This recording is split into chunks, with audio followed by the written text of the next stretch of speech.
오늘 아침 함께 나눌 하나님의 말씀은 열왕기하 14장입니다. 14장에서 만나는 왕은 유다의 9대 왕 아마샤와 이스라엘의 12대 13대 왕 요아스와 여로보암 2세입니다. 세 왕 다 우리의 반면 교사로 삼아 배울 점이 많지만 이 시간에는 아마샤 왕에 대해 함께 묵상하기를 원합니다. 역대하 25장에도 아마샤 왕의 행적에 대해 자세히 나와 있으니 함께 읽어보시면 좋을 것 같습니다. 한국의 사극 드라마를 보노라면 탐욕과 암투, 배반과 복수 이야기가 매회 이어져 50편, 100편의 긴 드라마를 지루한 줄 모르고 흥미진진하게 시청하게 됩니다. 이스라엘의 역사도 한국의 사극만큼이나 손에 땀을 쥐게 하는 이야기들로 가득 차 있는 것 같습니다. 그럼 다시 본론으로 돌아와 유다의 9대 왕 아마샤에 대해 자세히 살펴보겠습니다. 먼저 2절에 보니 아마샤 왕은 아버지인 8대 요아스 왕과 어머니인 여호약단의 사이에 출생했고 25세의 왕이 되어 예루살렘에서 29년간 다스렸다고 적혀 있습니다. 그리고 아마샤 왕의 행적에 대한 평가가 14장 3절과 4절에 걸쳐 요약되어 있는데요. 함께 보시겠습니다. 아마샤가 여호와 보시기에 정직히 행하였으나 그의 조상 다윗과는 같이 아니하였으며 그의 아버지 요아스가 행한 대로 다 행하였어도 오직 산당들을 제거하지 아니하였으므로 백성이 여전히 산당에서 제사를 드리며 분향하였더라.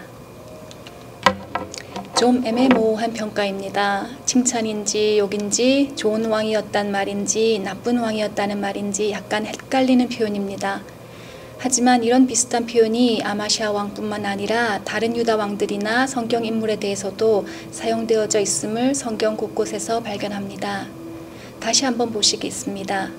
여호와 보시기에 정직히 행하였으나 영어 번역을 보면 yet이라고 쓰여져 있습니다. 그의 조상 다윗과는 같지 아니하였다. 또 그의 아버지 요아스가 행한 대로 다 행하였어도 이 부분은 but이 사용되어져 있습니다. 오직 산당들을 제거하지 않았다라고 합니다. 먼저 아마샤의 아버지 요아스 왕은 7세의 어린 나이에 왕위에 올랐지만 제사장 여호야다의 선한 인도로 아달랴가 파괴한 성전을 수리하고 재건하여 여호와께 매일 번제를 드리는 훌륭한 일을 하였습니다. 하지만 멘토 여호야다가 세상을 떠난 후에는 유다 방백들의 말을 듣기 시작했고 우상을 섬기다가 결국 반역한 신하들에 의해 그의 침상에서 살해됩니다. 오늘 14장에는 요아스 왕이 시해된 후 그 아들 아마샤 왕의 행적이 이어서 기록되어 있습니다. 5절 6절에 보니 나라가 아마샤 왕의 손에 굳게 섬에 그의 부왕을 죽인 신복들을 죽였으나 왕을 죽인 자의 자녀들은 죽이지 아니하였으니 이는 모세의 율법책에 기록된 대로 함이라. 곧 여호와께서 명령하여 이르시기를 자녀로 말미암아 아버지를 죽이지 말 것이요 아버지로 말미암아 자녀를 죽이지 말 것이라. 오직 사람마다 자기의 죄로 말미암아 죽을 것이니라 하셨더라 라고 합니다.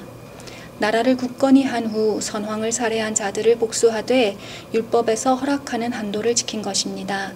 선한 행적이지요. 그리고 역대하 25장을 보면 에돔과 전쟁할 당시 하나님을 전적으로 의지하지 않고 100달란트라는 거금을 주고 이스라엘 용병을 사오는 모습이 그려져 있습니다. 악한 행적이지요. 하지만 하나님의 사람 하나가 아마샤 왕에게 조언하자 그는 하나님께 온전히 의지하지 않았음을 뉘우치고 큰 손해를 감수하며 이스라엘 용병들을 돌려보냅니다. 다시 선하게 행했습니다. 그 후 하나님의 은혜로 에돔을 크게 물리치지만 돌려보낸 30만 이스라엘 용병들이 사마리아로 돌아가는 길에 유다의 곳곳에서 살육하고 노략해서 큰 어려움을 겪었습니다. 이처럼 아마샤의 행적은 좋았다 나빴다 합니다. 이렇게 왔다 갔다 하다가 급기야 역대하 25장 14절에 보니 아마샤가 에돔 사람들을 죽이고 돌아올 때에 세일 자손의 신들을 가져와서 자기의 신으로 세우고 그것들 앞에 경배하며 분향했다고 합니다. 우상은 둘째치고 패전국의 신을 들고 와 경배했다니 그간 아마샤의 마음이 어땠는지 짐작할 수 있습니다. 이후 에돔을 물리친 후 교만해진 아마샤는 북이스라엘까지 침략하지만 크게 패하고 쇠락의 길을 걷다가 결국 아버지 요아스 왕의 전철을 밟아 자신의 신하들의 반역으로 죽임을 당합니다.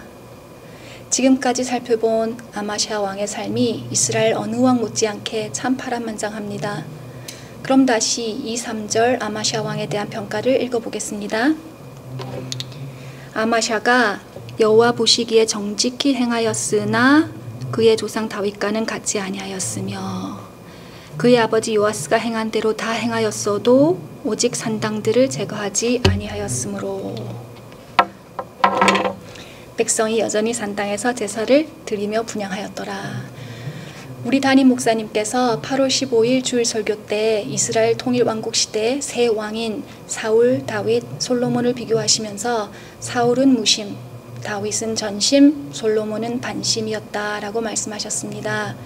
사울과 솔로몬의 말년을 보면 무심과 반심이 하나님께는 똑같은 불순종임을 알 수 있습니다. 아마샤 왕의 평가를 보면 그도 역시 하나님을 반심으로 섬긴 것임을 알 수 있습니다.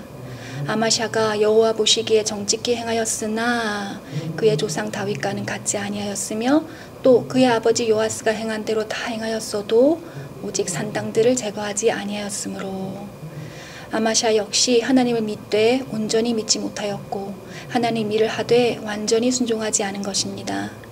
신앙생활을 하며 아마샤 왕과 같은 마음을 가진 적은 없는지 돌아봅니다.